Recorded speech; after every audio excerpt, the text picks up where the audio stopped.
wabarakatuh. Yang saya hormati Ibu Rizky selaku dosen mata kuliah Manajemen Produksi.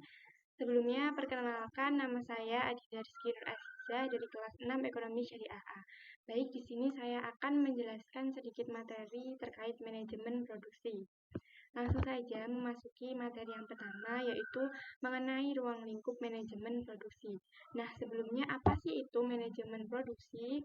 Nah, manajemen itu sendiri yaitu usaha untuk mencapai tujuan melalui perencanaan, pengorganisasian, pengarahan, dan juga pengawasan. Nah, sedangkan produksi itu sendiri apa sih? Nah, produksi itu sendiri yaitu kegiatan menghasilkan barang atau jasa.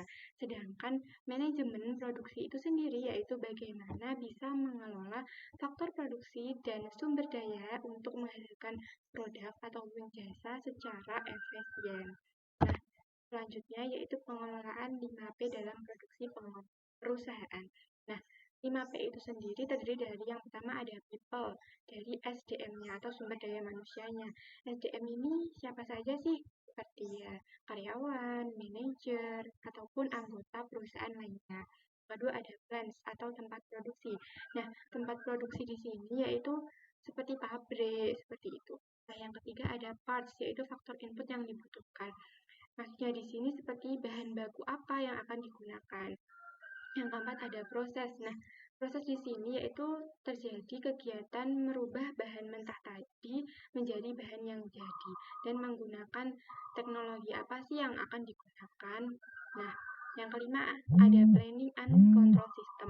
Nah, di dalam planning and control system ini terdapat perencanaan dan juga control system atau sistem pengawasan. Nah, selanjutnya yaitu mengenai ruang lingkup manajemen produksi. Ruang lingkup manajemen produksi ini ada 3 aspek yang sangat penting. Yang pertama ada aspek struktural. Dalam aspek struktural di sini berupa input yang akan ditransformasikan. Nah, contohnya seperti adanya perekrutan atau penyeleksian karyawan ya. Nah, ada perancangan produk. Nah, kita merancang nih produk apa yang akan dibuat. Lalu prosesnya bagaimana. Nah, selanjutnya ada peralatannya juga. Nah, peralatan apa sih yang akan digunakan untuk membuat produk tersebut.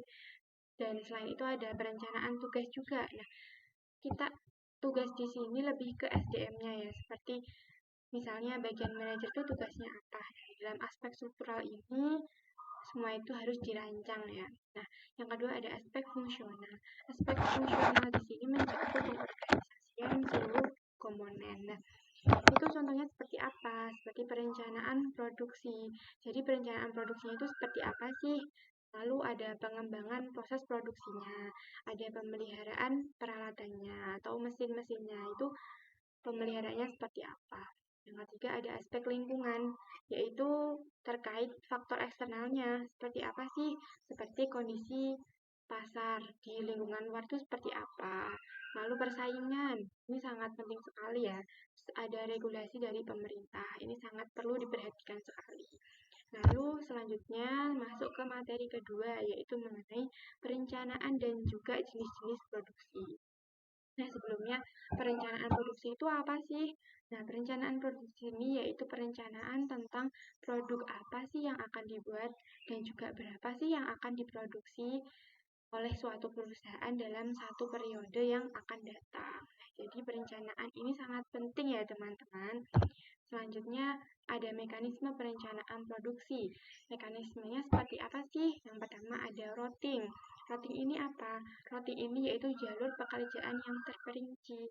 Jadi kita harus membuat jalur pekerjaan nih agar pekerjaan yang akan dikerjakan ini bisa terperinci.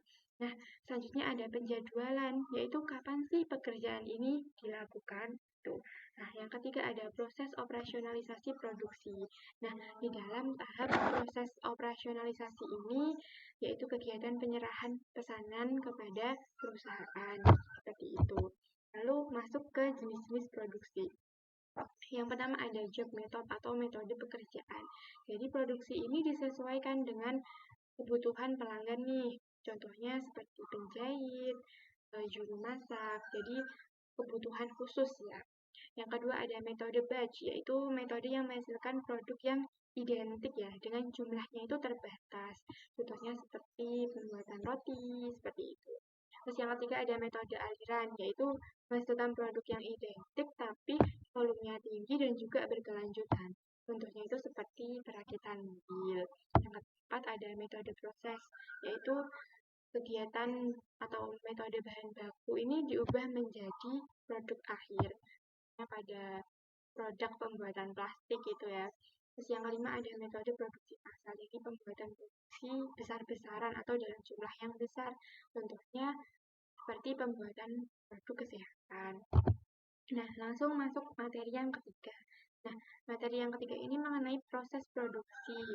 Nah, apa sih itu strategi proses? Nah, teman-teman, strategi proses di sini yaitu strategi dengan pendekatan organisasi untuk mengubah sumber daya yang ada, yang dari bahan mentah tadi, diubah menjadi bahan yang memiliki nilai guna atau nilai ekonomi. Nah, untuk faktor-faktor apa aja sih yang mempengaruhi proses produksi ini? Nah, yang pertama ada sumber daya alam. Nah, sumber daya alam ini terkait apa aja yang ada di lingkungan sekitar kita, seperti air, udara, cahaya atau matahari, angin, dan lain sebagainya.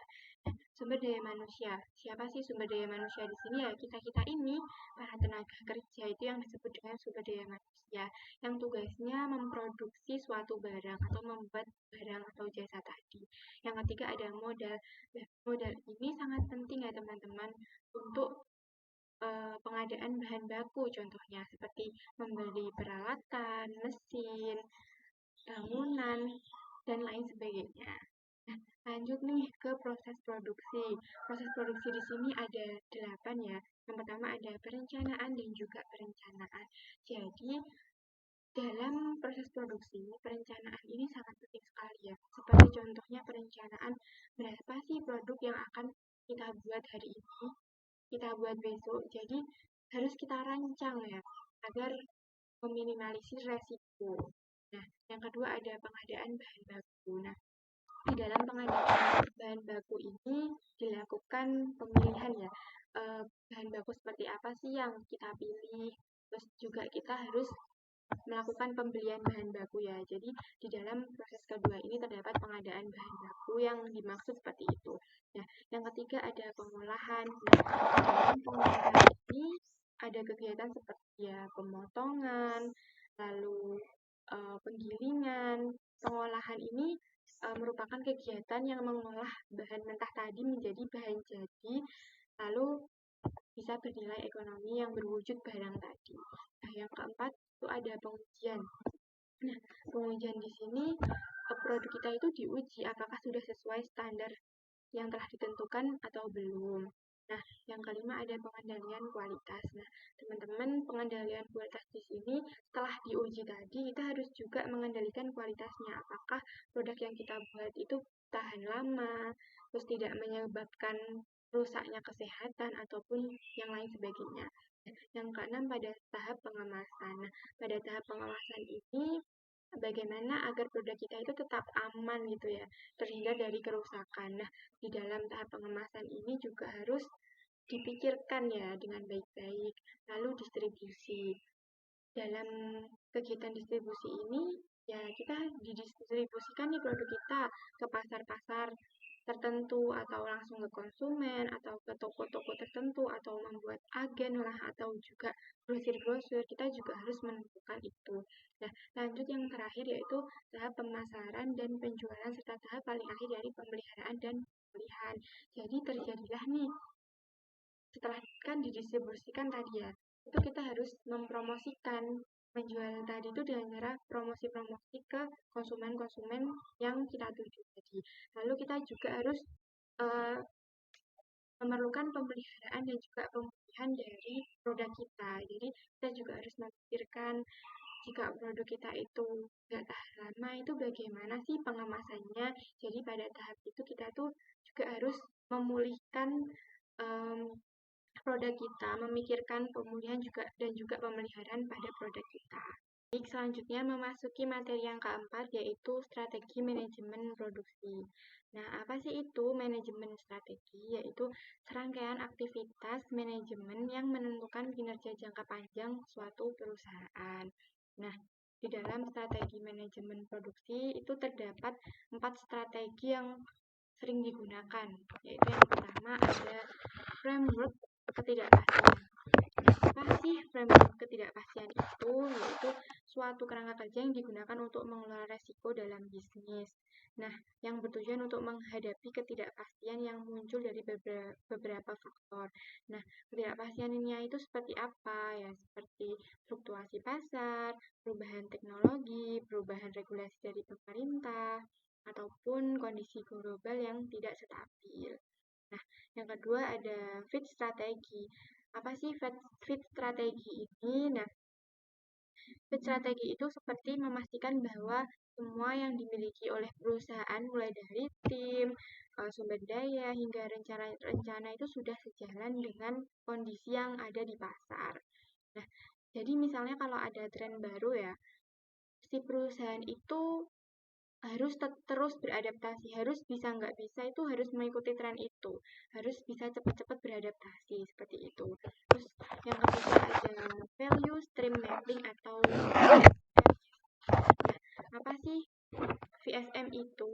Nah, VSM ini yaitu strategi manajemen produksi yang digunakan untuk melihat proses apa saja yang terlibat dalam membuat produk, mulai dari mendapatkan bahan baku sampai produk jadi, sampai juga ke tangan pelanggan. Nah, tujuannya itu agar prosesnya ini lebih efisien seperti itu dan juga mengurangi pemborosan. Nah, yang selanjutnya yaitu teknik forecasting, yaitu peramalan ya forecasting itu. Dalam teknik forecasting ini kita itu meramalkan atau memperkirakan ya berapa banyak produk yang harus diproduksi berdasarkan data yang sudah ada. Nah, contohnya itu seperti ketika kita cuacanya akan hujan ya misalnya. Nah, sebelum musim hujan, si perusahaan tersebut itu sudah meramalkan kita itu akan memproduksi payung misalnya. Itu berapa?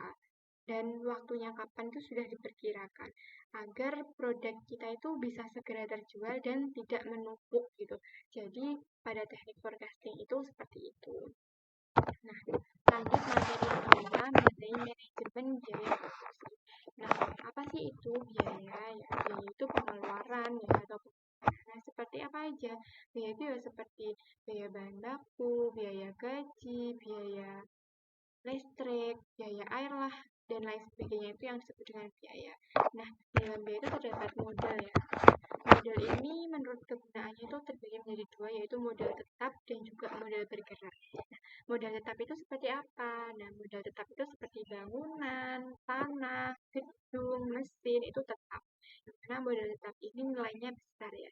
Dan jika dijual itu belum bisa liquid cepat gitu loh. Nah, beda dengan modal bergerak. Kalau modal bergerak itu yang habis pakai, bahan baku habis pakai. Seperti apa contohnya? Contohnya itu seperti misalnya kita produksi roti. Ya, seperti bahannya roti itu apa aja? Tepung, telur, dan lain sebagainya. Nah, itu yang disebut dengan modal bergerak. Nah, bagaimana sih cara mengendalikan kualitas produk kita? Nah, kita lihat dari dua faktor ya, faktor internal dan juga eksternal. Nah, faktor internalnya seperti apa caranya? Seperti peningkatan kualitas bahan baku, yang mana yang awalnya kualitasnya harganya murah itu dinaikkan menjadi harga tinggi, yang kualitasnya tinggi atau yang harganya agak tinggi. Lalu dari kualitas segi sumber daya manusianya atau tenaga kerjanya. Terus pengolahan pada saat proses produksi, itu tidak boleh kita merubah takaran bahan baku. Jadi harus kita sudah tentukan nih takarannya seperti apa, agar kualitas kita itu tetap bisa bertahan gitu loh. Seperti itu. Lalu dari faktor eksternalnya itu seperti apa? Nah, caranya seperti kerjasama dengan pihak luar mengenai alternatif bahan baku. Misalnya si perusahaan roti A gitu ya, itu bekerja sama dengan grosir tepung yang grade-nya itu A seperti itu. Ya, begitulah cara pengendalian kualitas dan eksternalnya. Lalu materi keenam mengenai analisis kelayakan produksi. Apa sih kelayakan produksi itu? yaitu langkah penting dalam menentukan layak tidaknya suatu perusahaan untuk berjalan. Jadi analisis kelayakan produksi ini sangat penting sekali untuk menentukan layak tidaknya suatu perusahaan itu tetap beroperasi atau tetap dijalankan. Nah, dalam menilai aspek analisis kelayakan usaha, kita melihat dari beberapa aspek, yaitu ada 5 aspek. Yang pertama ada. Nah, di sini manajemen itu dari tahap pengembangannya ya, sampai dengan tahap berkembangnya suatu usaha kita. Lalu dari aspek keuangan, dari modalnya, keuntungannya, seperti itu. Lalu aspek hukum, apakah perusahaan kita itu sudah sesuai hukum yang berlaku gitu ya, sehingga kita nggak kena denda gitu. Lalu dari aspek pemasaran dan pasar. Nah, dari aspek pemasaran dan pasar ini kita membuat harga produk kita ya, agar produk kita itu dikenal oleh banyak orang, kita mengadakan promosi. Nah, yang dimaksud dengan pasar itu seperti itu. Jadi dalam tahap pemasaran dan pasar ini terjadi kita pembentukan harga dan juga promosi gitu.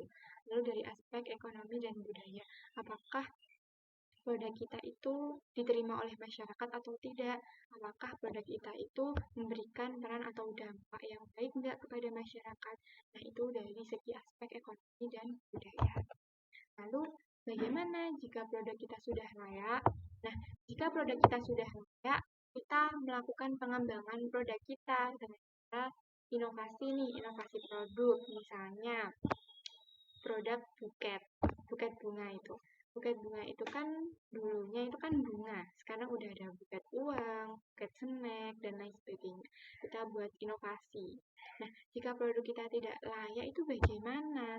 Ya, tetap terus berusaha dulu kan. Kita evaluasi, kita analisis nih faktor-faktor produksinya. Yang mana yang tidak layak, terus kita melakukan perbaikan. Selanjutnya, memasuki materi yang ketujuh mengenai pengelolaan risiko produksi. Nah, sebelumnya apa itu resiko? Resiko adalah suatu ketidakpastian. Nah, jadi pengelompokan resiko ini terdiri dari dua, yaitu ada resiko dinamis dan resiko statis. Nah, resiko dinamis itu sendiri yaitu resiko yang timbul karena adanya perubahan situasi ekonomi atau perkembangan teknologi yang berubah dengan cepat. Nah, resiko dinamis ini terbagi menjadi 3, yaitu ada resiko manajemen, pasar, dan juga inovasi. Nah, resiko manajemen itu sendiri contohnya seperti ketika kita itu akan melakukan pembiayaan. Nah, ketika kita melakukan pembiayaan atau kredit, kita harus bisa menentukan mengambil kredit jangka panjang atau jangka pendek. Nah, jika kita mengambil kredit, nantinya kan bunga itu kan akan berubah ya, seiring berjalannya waktu itu kan berbeda-beda. Nah, ketika kita mengambil kredit pendek misalnya, kita mendapatkan bunga sekian. Nah, ketika bulan depan kita membayar, nah itu bunga itu semakin naik. Nah, dari situ kita mendapatkan resiko manajemen. Bunga itu semakin naik karena perubahan kebijakan tadi. Nah, itu yang disebut dengan resiko manajemen. Dan yang kedua ada resiko pasar. Nah, resiko pasar ini contohnya seperti gini.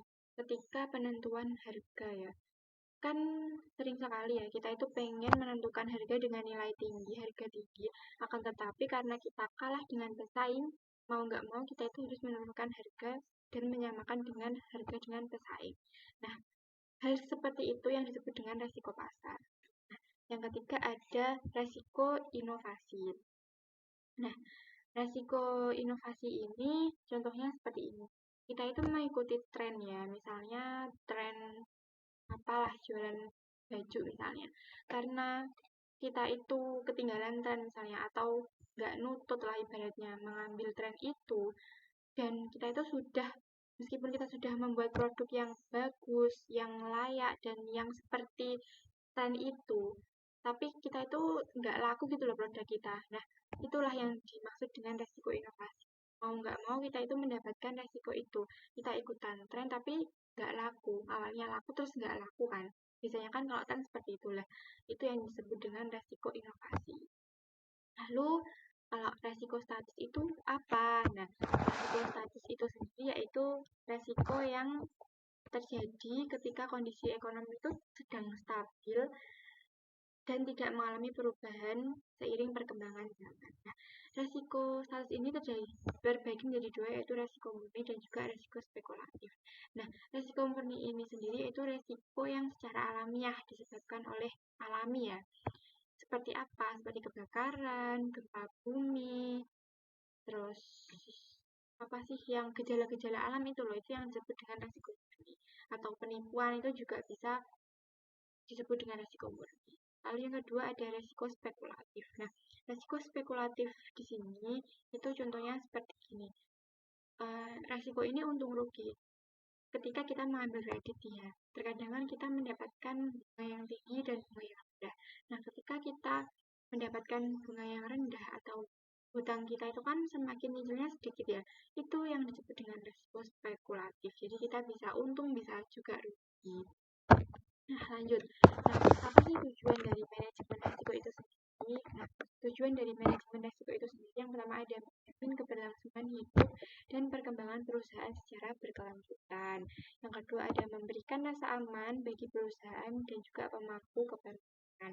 Yang ketiga ada mencapai efisiensi dan efektivitas biaya dalam mengelola resiko. Jadi, efisiensi dan juga efektivitas biaya ya. Apa juga menjaga stabilitas dan kewajaran pendapatan perusahaan untuk memberikan kepuasan bagi pemilik dan juga pihak lain. Selanjutnya yaitu menciptakan ketenangan dalam beroperasi, meminimalkan gangguan dalam proses produksi, jadi meminimalkan terjadinya resiko tadi ya. Lalu mendorong pertumbuhan perusahaan. Selanjutnya memenuhi tanggung jawab sosial terhadap karyawan.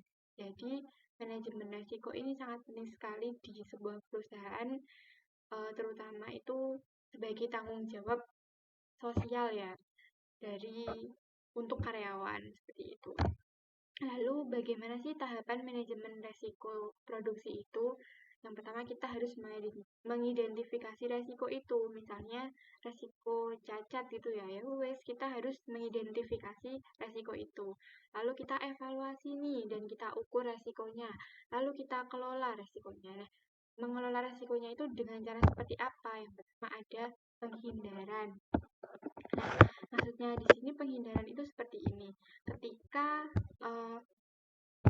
proyek itu atau peralatan itu, misalnya peralatan itu mendapatkan resiko yang tinggi, ya wes kita hindari aja, kita nggak usah ambil peralatan tersebut, mengganti dengan peralatan yang resikonya. Lalu selanjutnya yaitu ditahan. Nah, maksudnya di sini perusahaan tersebut itu memilih untuk menahan atau menanggung resiko tersebut tanpa melakukan tindakan tambahan gitu. Lalu diversifikasi, maksudnya gimana? Nah, diversifikasi ini yaitu melibatkan penyebaran resiko kepada aset-aset tertentu. Misalnya penyebaran resiko di aset A, aset B, aset C. Kalau kita mendapatkan resiko di salah satu aset tersebut, kita kan masih mendapatkan keuntungan dari aset lainnya kan. Yang dimaksud dengan diversifikasi itu seperti itu. Lalu transfer resiko. Nah, transfer resiko ini yaitu pemindahan resiko kepada pihak lain. Contohnya itu seperti asuransi, seperti itu.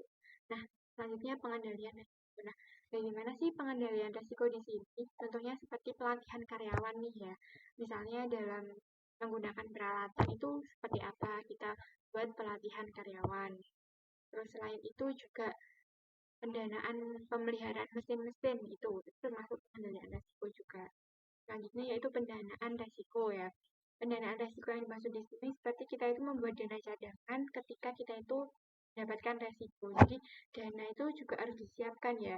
Jadi juga harus dicadangkan seperti itu ya. Baik, memasuki materi yang ke-8 yaitu mengenai etika dalam manajemen produksi.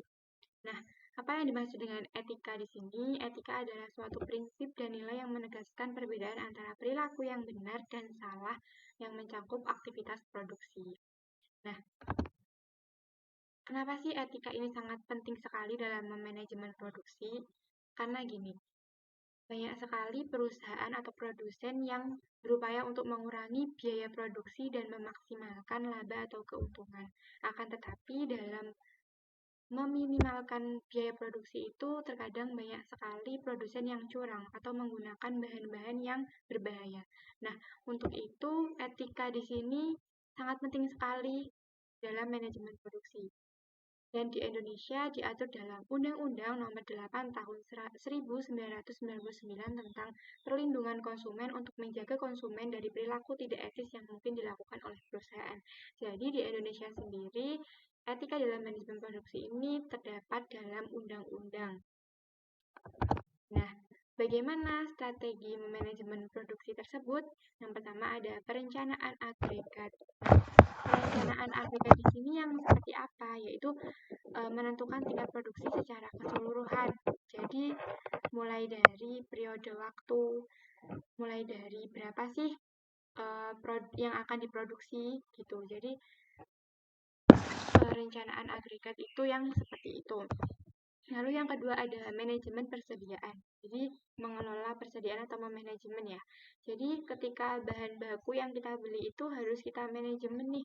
Mana yang misalnya bahan baku mentah dan matang, mana yang cepat basi dan mana yang tidak cepat basi. Jadi kita juga harus meminimalkan atau memanajemen persediaan tersebut karena kalau kita menyetok banyak kan bisa jadi kita juga menambah biaya perawatan kan. Jadi bagaimana cara kita itu harus memanajemen persediaan tersebut. Lalu melakukan penjadwalan produksi. Nah, dari penjadwalan produksi ini kita tahu kapan akan melakukan produksi. Jadi agar semuanya itu terstruktur gitu loh. Jadi harus ada penjadwalan produksi. Lalu kita pengendalian kualitas nih. Nah, pengendalian kualitas di sini itu bagaimana cara kualitas kita itu harus memenuhi standar ya. Dan juga dengan menggunakan bahan baku yang sesuai prosedur juga.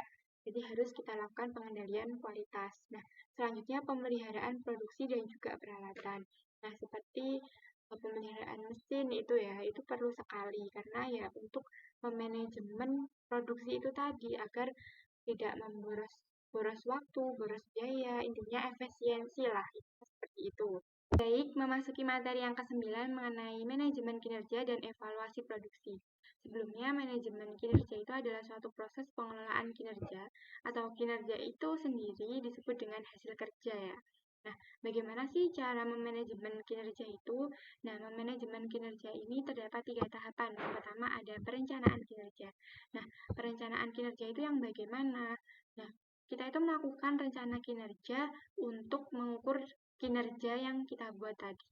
Jadi, kita rencanakan ya, dan kita ukur kinerja tadi, terus kita identifikasi, dan kita membuat perencanaan untuk menjawab permasalahan-permasalahan atau hambatan tersebut.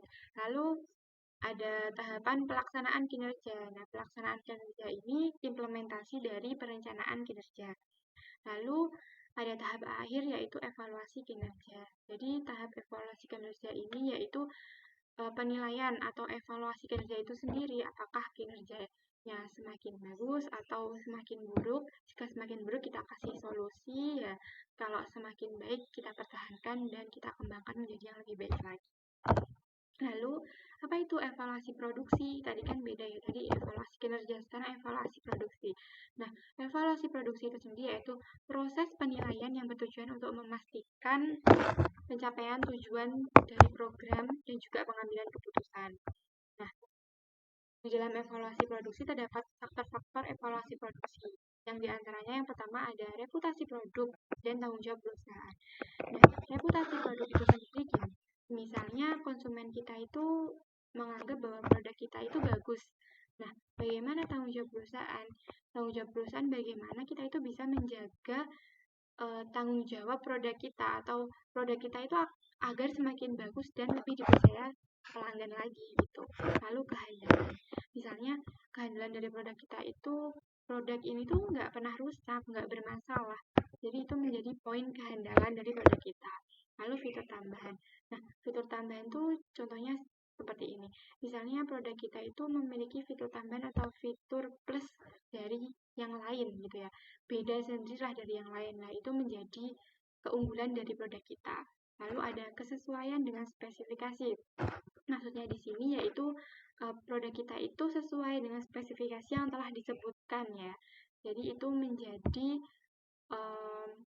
menjadi poin plus lah dari pelanggan menilai produk kita. Nah, lalu kemampuan memberikan pelayanan. Jadi bagaimana perusahaan itu bisa memberikan pelayanan yang ramah ya terhadap kepada pelanggan gitu. Lalu daya tahan, misalnya gini, produk kita itu nggak gampang basi, daya tahannya lama. Nah, itu pasti pelanggan itu semakin senang, semakin cinta dengan produk kita. Lalu yang selanjutnya yaitu price quality.